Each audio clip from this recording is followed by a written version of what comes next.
너희가 모든 일에 나를 기억하고 또 내가 너희에게 전하여 준 대로 그 전통을 너희가 지킴으로 너희를 칭찬하노라.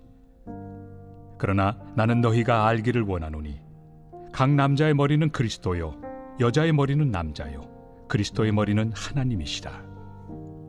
무릇 남자로서 머리에 무엇을 쓰고 기도나 예언을 하는 자는 그 머리를 욕되게 하는 것이요 무릇 여자로서 머리에 쓴 것을 벗고 기도나 예언을 하는 자는 그 머리를 욕되게 하는 것이니 이는 머리를 민 것과 다름이 없습니다. 만일 여자가 머리를 가리지 않거든 깎을 것이요 만일 깎거나 미는 것이 여자에게 부끄러움이 되거든 가릴지니라. 남자는 하나님의 형상과 영광이니 그 머리를 마땅히 가리지 않거니와 여자는 남자의 영광이니라. 남자가 여자에게서 난 것이 아니요 여자가 남자에게서 났으며 또 남자가 여자를 위하여 지음을 받지 아니하고 여자가 남자를 위하여 지음을 받은 것이니 그러므로 여자는 천사들로 말미암아 권세 아래에 있는 표를 그 머리 위에 둘지니라.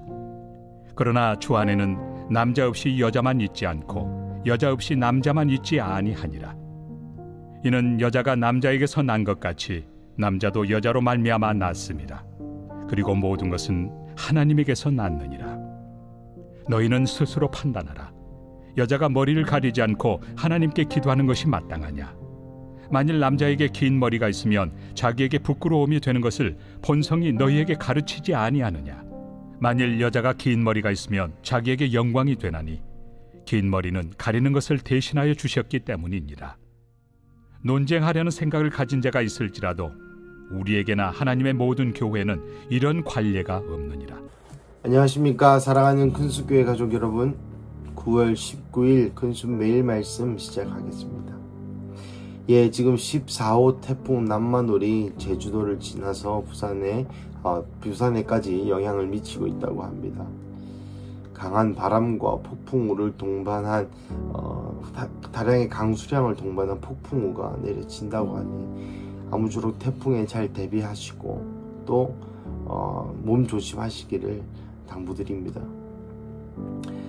오늘 본문은 고린도전서 11장 2절에서 16절까지의 말씀입니다. 이 당시에 또 고린도 교회에 다른 문제가 있었던 것 같습니다. 그것은 바로 여자가 예배할 때에, 공예배를 드릴 때에 과연 수건을 쓰고 수건을 머리에 쓰는 것이 옳으냐 쓰지 않는 것이 옳으냐 하는 그런 문제로 많이 다투었던 것 같습니다. 그리고 또 바울이 그런 문제로 또 고린도 교회에 권면하는 장면이 나오죠. 오늘 2절에 너희가 전하여 준 대로 전통을 잘 지킴으로 칭찬하노라 라고 이렇게 칭찬을 먼저 깔고 시작하는 장면이 나옵니다. 하지만 3절에 그러나 각 남자의 머리는 그리스도요 여자의 머리는 남자요 그리스도의 머리는 하나님이시라 라고 뚱딴지 같은 소리를 하죠. 왜 이런 얘기를 한고 하니 4절 5절에 바울이 하고 싶은 말이 나옵니다. 무릇 남자는 남자로서 무엇을 쓰고 기도하거나 예언하는 자는 머리를 욕되게 하는 것이요 무릇 여자로서 머리를 쓴 것을 벗고 기도나 예언하는 자는 그 머리를 욕되게 하는 것이니 이는 머리 민 것과 다름이 없습니다. 사랑하는 가족 여러분, 이 머리에 무언가를 쓰고 안 쓰고가 중요한 것인가에 대한 논쟁이 아직도 굉장히 많습니다만 이것을 이해하시기 위해서는 이 당시에 머리에 무언가를 쓰는 것이 어떤 행위인가 하는 것에서부터 출발해야 합니다. 그 문화적 맥락을 이해하지 못하면 여자가 모자 쓰는 거 가지고 뭐라 하나, 모자 안 쓰는 거 가지고 뭐라 하나, 남자는 또 모자를 쓰면 안 된다는 말인가 라는 그러한 오해를 하기 쉬운 것이죠. 이 당시에 머리라는 것은 권위를 상징했습니다. 그리고 머리라는 것은 남자의 어떤 상징적인 단어이기도 했습니다.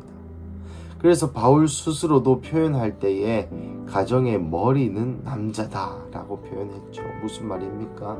우리가 머리에 있는 뇌의 어떤 신호를 통해서 몸이 다 움직이지 않습니까? 이것은 질서에 관한 이야기인 것이죠. 그런즉 남자가 머리에 무언가를 가린다, 머리에 무언가를 쓴다 하는 것은 내가 권위가 없는 사람입니다. 나의 권위는 실추되었습니다. 라는 의미와 동치였다는 것입니다. 그러니 남자의 얼굴에, 남자의 머리에 무언가를 쓰는 것은 굉장히 터부, 금지사항 중 하나와 같이 그렇게 여겨졌습니다. 하지만 여자에게 머리를 쓰는 것은 매우 장려되는 상황이었습니다. 오늘 본문 5절 말씀에 무릇 여자로서 머리에 쓴 것을 벗고 기도나 예언을 하는 자는 그 머리를 욕되게 하는 것이니 이는 머리 민 것과 다름이 없다. 여러분, 머리를 미는 여자는 두 가지입니다. 과부가 되어서 애통과 혹은 애통하거나 자식이 하늘나라로 갔거나 과부가 되었거나 전쟁이 일어났거나 이런 정말 애통과 슬픔의 표현으로 머리를 밀었거나 아니면 간음하는 혹은 매춘에 종사하는 자들이 머리를 되게 많이 밀었다고 합니다. 하지만 수건을 머리에 쓰지 않는 게 왜 머리 민 것과 같다고 바울은 이야기하였을까요?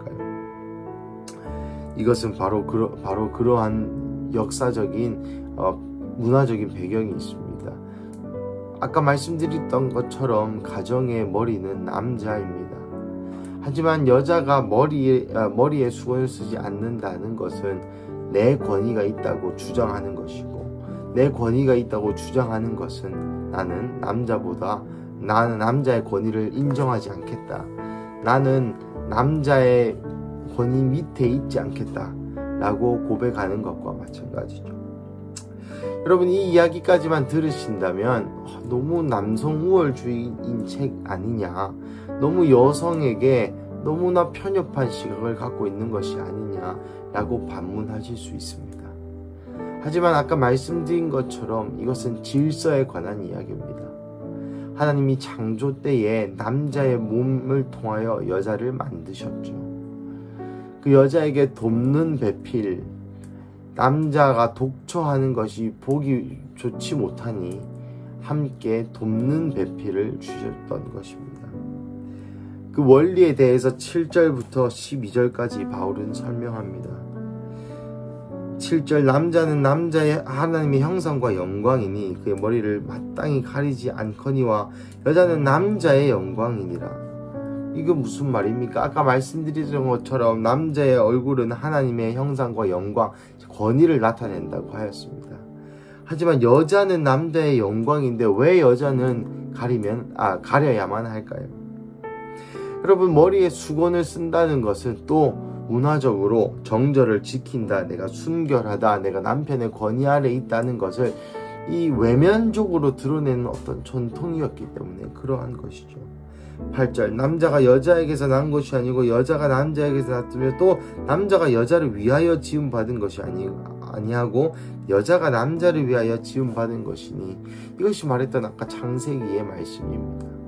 하지만 여러분, 여자가 남자를 위하여 지음받았다고 해서 남자가 더 우월하다는 그러한 의미의 관계적인 용어가 아니죠. 무슨 말입니까? 하나님이 돕는 배필, 즉 남자를 도와 사명을 잘 이루게 하는, 남자의 사명을 잘 도울 자라는 의미에서 남자를 위하여 지음을 받았다라는 것입니다. 남자가 하나님의 사명을 듣고, 가정의 머리가 또한 남자니까요. 하나님이 가정의 머리에게 이 가정이 나아갈 방향과 이 가정이 이루어야 할 사명과 또 남자가 이뤄야 될 하나님의 그 사명을 주셨습니다. 여자가 남자와 결혼하여 한 몸이 되고 한 영이 되고 하나의 몸이 되면 무슨 말입니까? 남자의 그 사명과 남자의 그 역할과 남자가 하나님으로부터 받은 그 사명이 또한 여자의 사명이 되어서 잘 돕는 것이 여자의 사명이요, 또 남자도 결국 하나님의 사명을 잘 이루는 것, 여자도 남자가 하나님의 사명을 잘 이룰 수 있게 함과 동시에 또 남자의 사명이 나의 사명이 돼서 그 사명을 잘 이루는 것이 여자의 역할이라는 것입니다. 즉 남자건 여자건 하나님의 그 사명을 잘 이루는 것이 인간의 역할이요, 부부의 역할이라는 것이죠.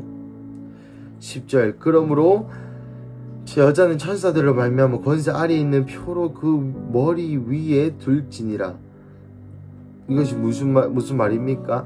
남자의 그 권세 아래에 있는 표를 그 머리 위에 둘지니라. 이것은 문학적인 표현인데요, 결국 수건을 머리에 쓰라는 것입니다.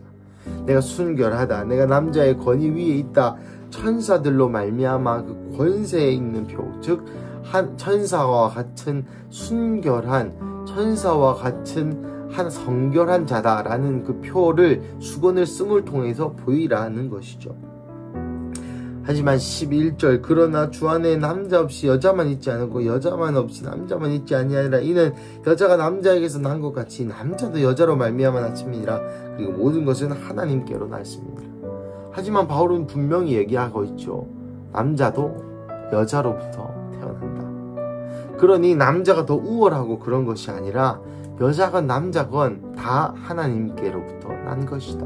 하지만 남자로부터 하나님의 권위가 임하게 되었고, 그 권위를 통하여 사명을 받게 되고, 그 사명을 통하여 남자와 여자가 연합하게 되고, 그 사명을 잘 이루는 것이 남자와 여자의 목적이요, 결혼의 목적이요, 아담과 하와의 관계요, 남자와 여자를 창조하신 하나님의 목적인 것이죠. 사랑하는 가족 여러분, 오늘 이 본문을 읽으면서 어떻게 매일 말씀을 전해야 될까라고 고민이 많이 들었습니다.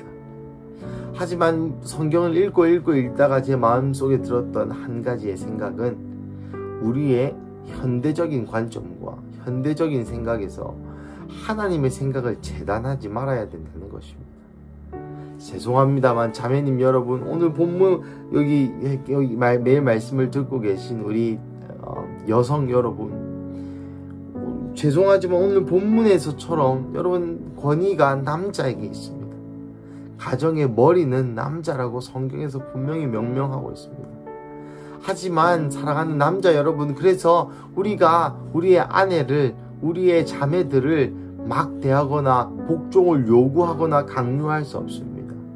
이 복종은 사랑을 전제한 복종입니다. 즉, 내가 예수님, 항상 이 성경에서 부부관계는 교회와 예수 그리스도의 모형입니다. 그러니까 내가 예수님처럼 아내를 용서하고, 예수님처럼 아내를 사랑하고, 아내가 부족하고 아내가 힘들게 하고 아내가 나의 마음을 상하게 할지라도 예수님이 나를 용서해 주시고, 예수님이 나를 사랑해 주시고, 예수님이 끝없이 나를 기다려 주시고, 내가 수많은 죄를 지음에도 불구하고 예수님이 나를 끝까지 사랑해 주시는 것처럼 그 한없는 끝없는 무조건적인 사랑을 전제해야만 여자에게 복종을 요구한다기보다는 말할 수 있습니다. 하지만 자매들이요, 남자가 이렇게 예수님처럼 사랑하지 못한다고 해서 복종하지 않아야 될 의무가 사라지는 것은 또 아닙니다. 이것이 같이 가야 되는 것이죠. 남자들아, 여자를 교회와 같이 예수님이 교회를 사랑하시듯 사랑할지어다. 여자들아, 교회가 예수님께 복종하든 남편에게 복종할지어다. 이 두 가지 명령이 함께 가는 것이죠. 이 두 가지 명령이 함께, 남자는 여자를 사랑해야 되는 의무가 있고 여자는 남자에게 복종해야 되는 의무가 있고, 이것이 서로 함께 물려갈 때에 하나님이 우리에게 하라고 하신 일, 그 사명을 이룰 수 있게 되고, 그 사명을 이루어서 인간의 원래 창조 목적인 하나님을 영화롭게 하는 그 창조 목적에 다다를 수 있게 된다는 그 신비가 있는 것이죠. 사랑하는 가족 여러분, 제가 결혼 생활을 이제 3년차 정도 하고 있는데 많은 일들이 있었고, 또 많은 다이나믹이 있고, 또 많은 차이도 있고, 또 가끔은 싸우기도 하고, 또 가끔은 화해하기도 하고, 또 수많은 시간의 흐름 통해서 제가 느낀 것이 있습니다. 그것은 우리가 서로 하나 될 때, 서로 연합할 때에 사명에 더 가까이 나아간다는 것입니다. 서로 가정이 연합할 때에 그것이 무엇이 중요하겠나 생각하겠지만 하나님의 계시랄까요? 내가 무엇을 해야 될지 더 분명해진다는 것이죠. 남자는 여자를 기쁘게 할까 고민하지 않아도 되고, 여자는 남자를 어떻게 기쁘게 할까 고민하지 않아도 되고, 서로 연합할 때에 서로가 서로를 어떻게 또 아프게 할까, 또 싸울까, 그런 고민을 하지 않게 되고, 내가 하나님 앞에서 이렇게 서야 되겠구나라는 것이 자연스럽게 깨달아지는 그 신비에 대해서 저는 조금씩 맛보고 있습니다. 사랑하는 가족 여러분, 오늘 월요일 이 아침 가운데 다시 한번 가족에 대해서 생각해 보시기를 축복합니다. 아내이십니까? 남편에게 복종하십시오. 복종은 순종, 말을 듣고 그대로 행하는 것이 복종입니다. 남편들 계십니까? 아내들이 있으십니까? 사랑하십시오. 이 사랑은 무조건적인 사랑입니다.